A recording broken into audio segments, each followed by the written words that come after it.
को फिर से अमित शाह भोपाल आ रहे हैं।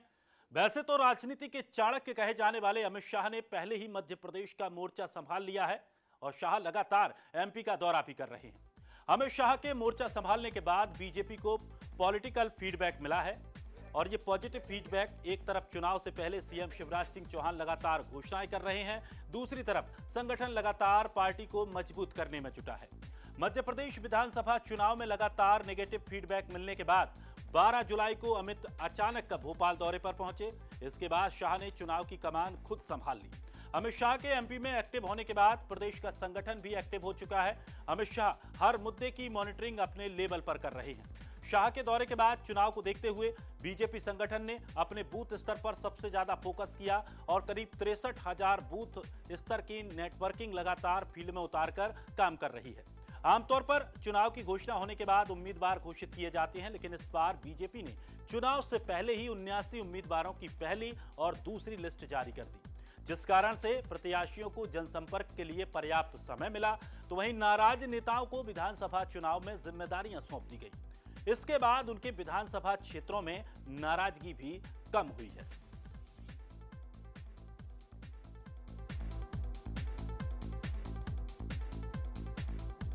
तो लगातार अमित शाह मध्य प्रदेश में गेम पलट रहे हैं। बूथ स्तर पर तेजी से काम चल रहा है।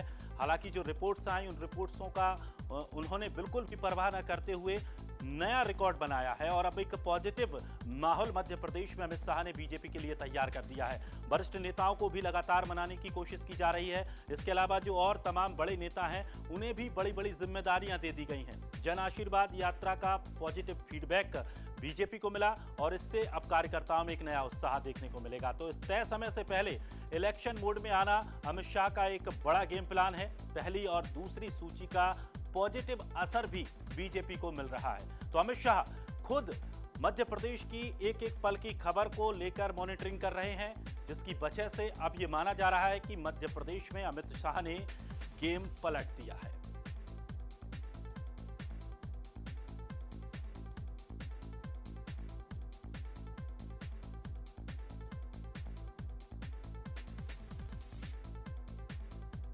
तो अमित शाह लगातार मध्य प्रदेश में मॉनिटरिंग कर रहे हैं, उसकी वजह से ये तमाम चीजें देखने को मिली। पहले ये माना जा रहा था, जो तमाम सर्वे मध्य प्रदेश से पहुंचे, जिनमें कहा जा रहा था कि कहीं ना कहीं बीजेपी पिछड़ती नजर आ रही है, लेकिन जैसे ही अमित शाह ने back to back Madhya Pradesh में दौरे किए, बैक टू बैक बैठकें की, संगठन और नेताओं के साथ लगातार चर्चा की और एक ऐसा माहौल तैयार किया, जिसके बाद अब जो सर्वे रिपोर्ट आ रही हैं उनमें बदलाव देखने को मिल रहा है और बीजेपी के पक्ष में पॉजिटिव अब रिपोर्ट्स मिलना शुरू हो चुकी है, जिसके बाद अब यह माना जा रहा है कि अमित शाह ने मध्य प्रदेश में गेम पलट दिया है।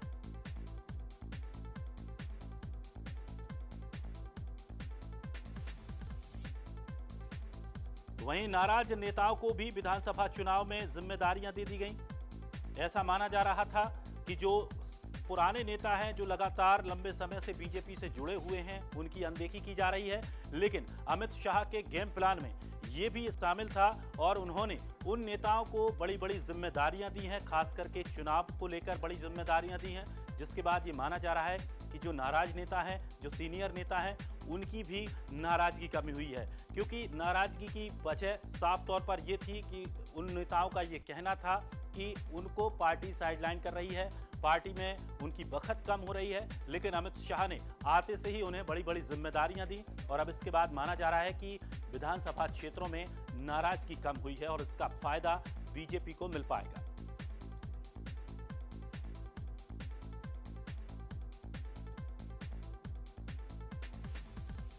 तो अमित शाह को लगातार आमतौर पर देखने को मिला है, जब से अमित शाह ने कमान संभाली है उसके बाद से ये माना जाता है कि अमित शाह एक वाकई में चाणक्य हैं और उसको लेकर एक बयान आपको सुनवाते हैं, जो अमित शाह ने एक बयान दिया था जब वो एक बार दौरे पर रहे थे। सिकंदर का हमला आया, एक के बाद एक पर्वत राजाओं को हराते हराते तक्षशिला भी सिकंदर की शरण में गया। उस वक्त आर्य चाणक्य ने एक निश्चय किया कि अगर हम भारत को एक नहीं करते हैं, हमें भी साम्राज्य नहीं बना सकते हैं, तो हमारा अस्तित्व, हमारी संस्कृति, हमारी परंपराएं, ये सारा एक दिन लुप्त हो जाएगा। और उसी वक्त उन्होंने दृढ़ निश्चय करा कि ये देश को एक ही ताने बाने में बुनना पड़ेगा और एक साम्राज्य का स्वरूप देना पड़ेगा। और चलिए, अधिक जानकारी के लिए हमारे साथ न्यूज हेड शरद द्विवेदी जी हमारे साथ जुड़ गए हैं। शरद जी, लगातार मध्य प्रदेश में शुरुआती दौर में देखा गया, जैसे ही कर्नाटक का चुनाव बीजेपी हारी, उसके बाद मध्य प्रदेश में यह माहौल बना कि शायद बीजेपी यहां पर भी कमजोर नजर आ रही है। लेकिन अमित शाह ने जैसे ही मध्य प्रदेश की कमान संभाली, क्या माना जाए, अब जो स्थिति मध्य प्रदेश में बीजेपी की बनी हुई है, अमित शाह का गेम यहां पर काम कर रहा है?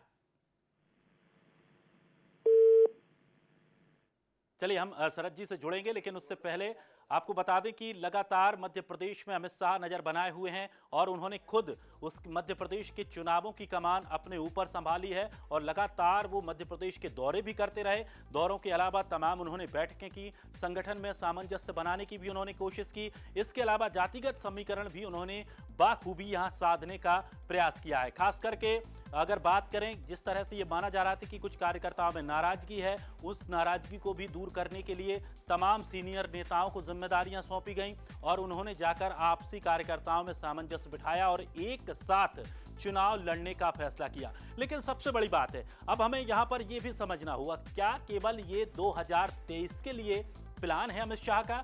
बिल्कुल नहीं। यहां पर अमित शाह 2023 के साथ साथ 2024 की भी बिसात बिछाते हुए नजर आ रहे हैं और यही उनका प्लान है। इसीलिए अमित शाह को मास्टरमाइंड कहा जाता है, गेम चेंजर कहा जाता है। और अब मध्य प्रदेश में जो वर्तमान में अगर स्थिति देखी जाए तो बीजेपी जो पुराने सर्वों को, जो सर्वे निकलकर सामने आए, उन सर्वों को अगर दरकिनार करें तो अब बीजेपी फ्रंट फुट पर आती नजर आ रही है। और चलिए, अधिक जानकारी के लिए हमारे साथ न्यूज हेड शरद द्विवेदी जी हमारे साथ जुड़ गए हैं। शरद जी, लगातार एक कर्नाटक का चुनाव हुआ, उसके बाद देखने को मिला कि बीजेपी वहां से हारी और मध्य प्रदेश में ऐसा माहौल बना कि मध्य प्रदेश में भी शायद बीजेपी पिछड़ने वाली है। लेकिन अमित शाह ने खुद मध्य प्रदेश की कमान अपने हाथों में ली, लगातार बैठकें की संगठन के साथ, पार्टी के नेताओं के साथ। और क्या अब ये माना जाए कि अमित शाह ने जो गेम चला और अब वो बीजेपी के लिए गेम चेंजर अमित शाह यहां पर साबित होने जा रहे हैं?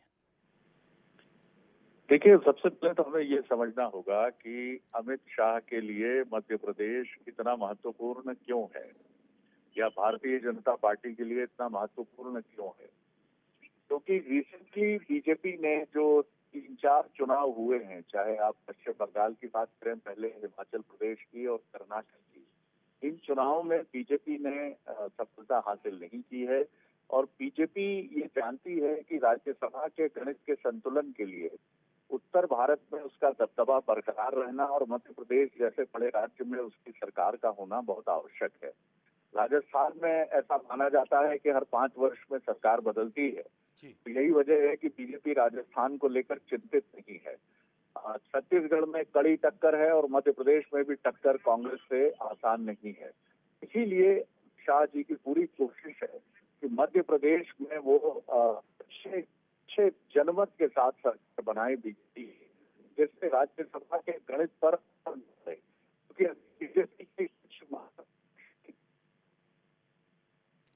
बिल्कुल, शुक्रिया शरद जी हमारे साथ जुड़ने के लिए। तो अमित शाह ने गेम पलट दिया है और अमित शाह के लिए मध्य प्रदेश क्यों महत्वपूर्ण है, ये शरद जी ने बड़ी महत्वपूर्ण बात कही है।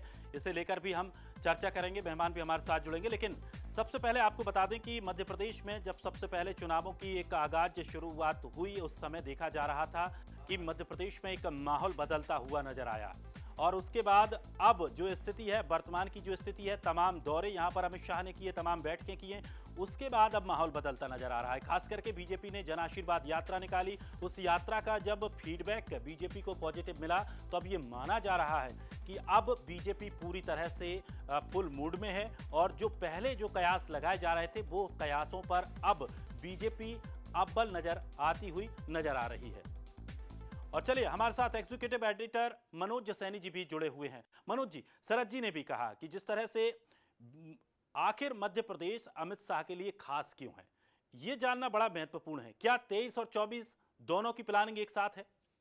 देखिए, निश्चित रूप से दोनों प्लान एक साथ तो चल ही रही है भारतीय जनता पार्टी, और इसके बहुत सारे उदाहरण आपको देखने को मिल जाएंगे। अमित शाह अकेले नहीं बल्कि लगातार मध्य प्रदेश में प्रधानमंत्री नरेंद्र मोदी के दौरे भी दिखाई दे रहा है। 7 दौरे हो चुके हैं, 8वां और 9वां दौरा सामने है हमारे। 2 तारीख को वो आने वाले हैं, उसके बाद फिर 5 तारीख को वो दिखाई देने वाले हैं। ये प्रधानमंत्री मोदी की बात कर रहे हैं। लेकिन देखिए, अमित शाह ने छिंदवाड़ा से शुरुआत की थी। मुझे अच्छी तरह याद है, मैं उस कवरेज में भी था। जब अमित शाह छिंदवाड़ा पहुंचे थे तब उन्होंने अपने इरादे साफ कर दिए थे कि इस बार 29 की 29 सीटें हमें जीतना है। तो इसका मतलब ये था कि 23 के साथ 24 की तैयारियां शुरू हो गई थी। अमित शाह एक ऐसे गेम चेंजर व्यक्ति हैं जो राजनीति को अच्छे से समझते हैं, वहां किस तरह की फिजा है उसको अच्छे से समझते हैं, और जो बारीकी है खासकर बूथ को लेकर जो जीतना है चुनाव, उस तक वो काम करते हैं। वो कहते भी हैं बूथ जीता चुनाव जीता। ये भारतीय जनता पार्टी का नारा रहा और इसको सबसे बेहतर तरीके से बूथ तक पहुंचाने का किसी ने काम किया। तो आपको याद होगा जब उत्तर प्रदेश में पहली बार लोकसभा के चुनाव हुए तो वहां पर 78 सीटें लगभग भारतीय जनता पार्टी लेकर आई, और जो गेम चेंजर जिसे कहा जाता है पूरी तरह, उस समय महासचिव रहा करते थे, उत्तर प्रदेश का जिम्मा प्रभारी थे वो, लेकिन उत्तर प्रदेश से ये दिखाया अमित शाह जी ने कि कैसे गेम चेंज किया जाता है, कैसे राजनीति में फील्ड का या बूथ का एक महत्व होता है। और उसके कारण 78 सीटें जब जीते तो भारतीय जनता पार्टी अपने दम पर केंद्र में 2013 में पहुंचने में कामयाब हो गई। तो उसका श्रेय किसी को जाता था तो मोदी और अमित शाह की जोड़ी को ही जाता था। उसके बाद फिर तमाम तरह के चुनाव, चाहे हरियाणा कहें या पंजाब में, जरूर एक सफलता उस तरह की नहीं मिल पाई थी। उसके बाद जितने भी स्टेट सामने आते गए, कुछ स्टेट को छोड़ दिया जाए, जैसे अभी हाल में कर्नाटक का हुआ है तो वहां से उतनी अच्छी सफलता नहीं मिली। उसकी वजह भी है कि वहां पे सरकारें बदलती रहती है। हिमाचल में भी हमने यही देखा। लेकिन कभी भी अमित शाह जहां ध्यान लगा देते हैं वो खाली नहीं जाता। अब मध्य प्रदेश पर इस बार उनका फिर एक दौरा होने जा रहा है। 1 तारीख को यहां पहुंच रहे हैं और उसके बाद करीब 3.5 घंटे यहां रहेंगे। अपने कार्यकर्ताओं से नहीं, अपने वरिष्ठ नेताओं से बात करने वाले, एक फीडबैक लेने वाले। जन आशीर्वाद यात्रा का कैसा फीडबैक रहा और जो महाकुंभ हुआ उसमें क्या देखने को मिला, जहां जो कमियां हैं उनको दूर करना है। तो अमित शाह गेम चेंजर हैं और इसीलिए आप देखिए पहली बार एक नया प्रयोग किया कि 7 सांसदों को मैदान में उतार दिया, जिसमें से 3 केंद्रीय मंत्री है। और इस सबके पीछे कहीं कोई रणनीति नजर आती है तो ऐसा कहा जाता है कि अमित शाह जी की है, और इसलिए मध्य प्रदेश पर उन्होंने ध्यान लगाया। पिछली बार 28 लोकसभा मिली थी, 29 में यानी छिंदवाड़ा उनके हाथ से चली गई थी, तो इसलिए छिंदवाड़ा को भी अपने केंद्र में लिया है। अभी हाल में जो सूची जारी हुई उसमें भी सबसे पहले हम सूची में देख रहे हैं, सेकंड सूची में। तो फिर बंटी साहब ने, शरद जी भी साथ जुड़े, शरद जी से भी मैं समझ लेता हूं। दिनेश, जैसा आप शरद जी से बात कर रहे हैं, सर क्या कहेंगे, जिस तरह हम अमित शाह जी को लेकर लगातार बात करते रहे, आप तो खुद उनसे मुखातिब हुए, उनका इंटरव्यू किया आपने, तो क्या अमित शाह के अंदर वो चीजें हैं कि जो गेम चेंजर जिन्हें कहा जाता है वो उस फिजा को बदल सकते हैं, जहां जो स्थितियां उसको बदलने की क्षमता रखते हैं, और इस बार छत्तीसगढ़ और राजस्थान की बजाय मध्य प्रदेश पर ज्यादा ध्यान केंद्रित है? जी, आप मुझे सुन पा रहे हैं ठीक से? जी जी, कहिएगा आप अपनी बात की। जी, मैं ये कह रहा हूं कि अमित शाह निश्चित तौर पर एक चुनावी रणनीति के माहिर रणनीतिकार हैं, लेकिन मध्य प्रदेश की लड़ाई आसान नहीं है, और आसान नहीं है इसीलिए अमित शाह यहाँ हैं। फिर जिस गणित की हम बात कर रहे थे कि आने वाला समय बीजेपी के लिए, क्योंकि राज्यों में उसकी ताकत घटी है बीते 2, 3, 4 वर्षों में, अगर आप देखें तो राज्यों में जो उसका आधार था वो उसका आधार पहले जितना मजबूत नहीं है। तो वो ये नहीं चाहती कि मध्य प्रदेश जो संगठन का उसका बहुत मजबूत किला है, और मध्य प्रदेश ऐसा माना जाता है कि संगठन के सारे नवाचार मध्य प्रदेश से होते हैं, तो उस जगह वो अपना दबदबा बरकरार रखना चाहते हैं, क्योंकि राज्यसभा की शक्ति बढ़ाने की तरफ ही बीजेपी को बढ़ना होगा। अगर वो समान नागरिक संहिता और कुछ अन्य जनसंख्या नियंत्रण ऐसे महत्वपूर्ण मसलों को लेकर अगर वो आगे बढ़ना चाहती है तो राज्यसभा का गणित बहुत महत्वपूर्ण है। ऐसे में मध्य प्रदेश एक बड़ा राज्य है, वो बहुत महत्वपूर्ण हो जाता है। और ये भी बहुत महत्वपूर्ण बात है कि अमित शाह ये जानते हैं कि ये जो 4 राज्यों के चुनाव हैं इसमें मध्य प्रदेश ही परसेप्शन मेकर है, यानी जो नेशनल मीडिया है वो इसी बात को लेकर आगे बढ़ेगा कि मध्य प्रदेश रिटेन किया तो सेमीफाइनल सत्ता का बीजेपी आगे बढ़ चली है।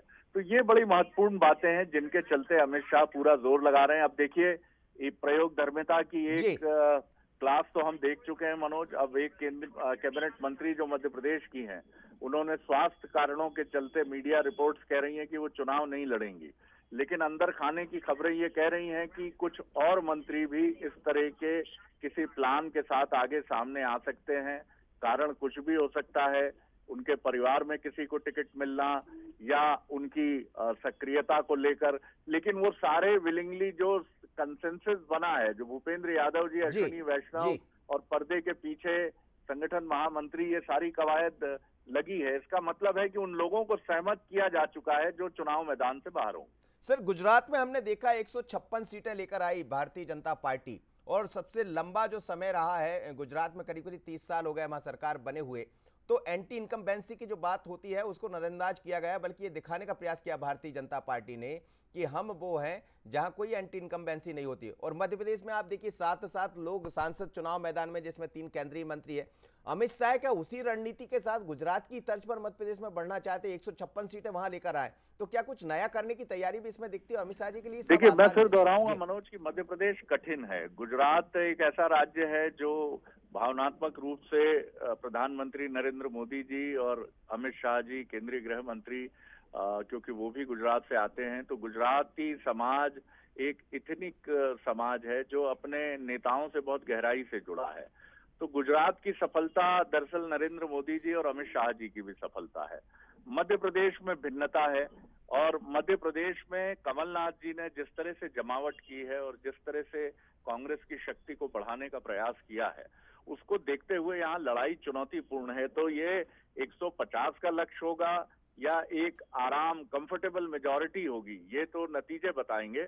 लेकिन इतना जरूर है कि अमित शाह कोई कसर नहीं छोड़ रहे, क्योंकि इसी बीजेपी के लिए आप भी सुनते थे, मैदान में जाते थे, हम भी जाते थे कि लड़ाई बहुत कठिन से कठिन होती जा रही है बीजेपी के लिए।